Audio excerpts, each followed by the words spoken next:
السلام علیکم دوستو، یہ قرآن یعنی کتاب روشن کی آیتیں ہیں، مومنوں کے لیے ہدایت اور بشارت ہے، وہ جو نماز پڑھتے اور زکوٰۃ دیتی ہیں اور وہ آخرت کا بھی یقین رکھتے ہیں۔ آج کی ویڈیو کا مضمون ہے زکوٰۃ کے ضروری مسائل۔ دین اسلام میں زکوٰۃ ہر مالدار صاحب نصاب پر فرض ہے۔ زکوٰۃ کی معاشرتی حیثیت ایک مکمل اور جامع نظام کی ہے۔ اگر ہر صاحب نصاب زکوٰۃ دینا شروع کر دے تو مسلمان معاشی طور پر خوشحال ہو سکتے ہیں اور اس قابل ہو سکتے ہیں کہ کسی غیر سے قرض کی بھیک نہ مانگیں، اور زکوٰۃ ادا کرنے کی وجہ سے بحیثیت مجموعی مسلمان سود کی لعنت سے بچ سکتے ہیں۔ زکوٰۃ کی فضیلت۔ قرآن کریم میں اللہ تعالیٰ نے تقریباً 32 مقامات پر نماز کے ساتھ زکوٰۃ کا ذکر کیا ہے، جس سے اس کی اہمیت معلوم ہو سکتی ہے، اور نبی پاک صلی اللہ علیہ وآلہ وسلم کی کئی بے شمار احادیث میں زکوٰۃ کی فضیلت، ترغیب اور افادیت کو اجاگر کیا گیا ہے۔ معلوم یہ ہوا کہ زکوٰۃ کو دین میں بہت اہمیت دی گئی ہے اور زکوٰۃ ادا نہ کرنے والے کو سخت عذاب کی وعید بتلائی گئی ہے۔ ایک حدیث ملاحظہ ہو، حضرت عبداللہ بن مسعود رضی اللہ تعالیٰ عنہ آپ علیہ السلام کا ارشاد نقل فرماتے ہیں کہ جو شخص اپنے مال کی زکوٰۃ ادا نہیں کرتا، قیامت کے دن اس کا مال گنجے سانپ کی شکل میں اس کی گردن میں ڈال دیا جائے گا۔ صاحب نصاب کون ہے؟ یعنی کتنے مال کے مالک پر زکوٰۃ ہوگی؟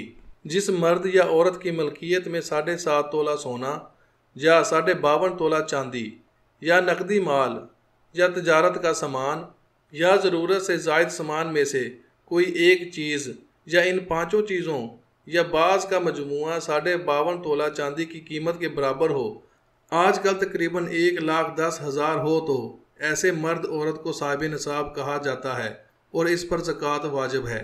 واجب ہونے کی شرائط: مسلمان ہونا، نصاب کا پورا ہونا، عاقل ہونا، بالغ ہونا، اس مال پر سال گزر جائے۔ زکوٰۃ کے چند اہم مسائل: اگر کسی کی آمدنی کافی ہے لیکن وہ مقروض ہے اور خرچ زیادہ ہونے کی وجہ سے قرض ادا کرنے پر قادر نہیں تو ایسے آدمی پر زکوٰۃ واجب نہیں۔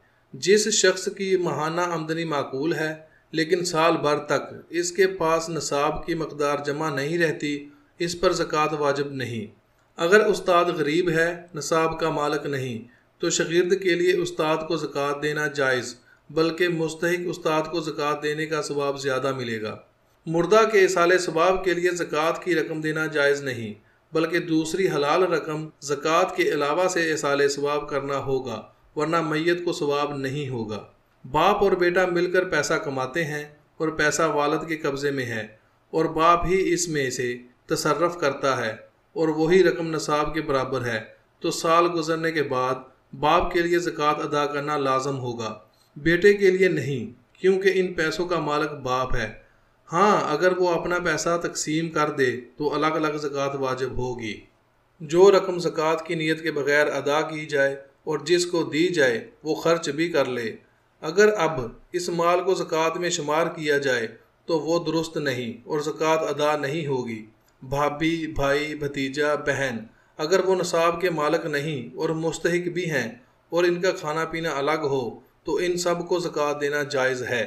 اگر حکومت یا بینک والے کھاتے داروں سے ان کی اجازت سے اصل رقم سے زکوٰۃ کاٹ کر مستحقین زکوٰۃ کو مالکانہ طور پر دیتے ہیں تو زکوٰۃ ادا ہوگی، اور اگر اصل رقم سے ادا کریں لیکن مالک کی اجازت کے بغیر تو پھر زکوٰۃ ادا نہیں ہوگی۔ مالک کو زکوٰۃ ادا کرنا ضروری ہے، اور اگر وہ حکومت یا بینک والے اصل رقم سے نہیں بلکہ نفع کے نام پر جمع ہونے والے سود کی رقم سے زکوٰۃ ادا کریں تو زکوٰۃ بالکل ادا نہیں ہوگی، کیونکہ حرام رقم سے زکوٰۃ ادا نہیں ہوتی۔ اگر وائف صاحب نصاب ہے تو خود وائف کو زکوٰۃ ادا کرنا ہوگی، شوہر پر ضروری نہیں۔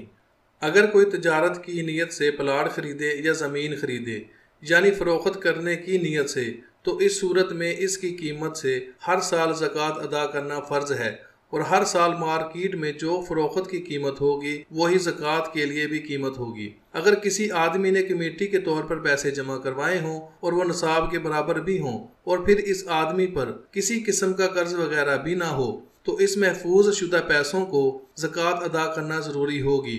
سوشل میڈیا پر ایسی ویڈیو شیئر کرنے کا مقصد اسلامی تعلیمات لوگوں تک پہنچانا ہے، اور اس کے لیے آپ کی مدد اور رائے بہت اہمیت رکھتی ہے۔ امید کرتا ہوں آپ کو جو ویڈیو پسند آئی ہوگی اور ہماری پچھلی ویڈیو رمضان کی غلط فہمیاں دیکھنے کے لیے رائٹ سائڈ پر کلک کریں۔ جزاک اللہ۔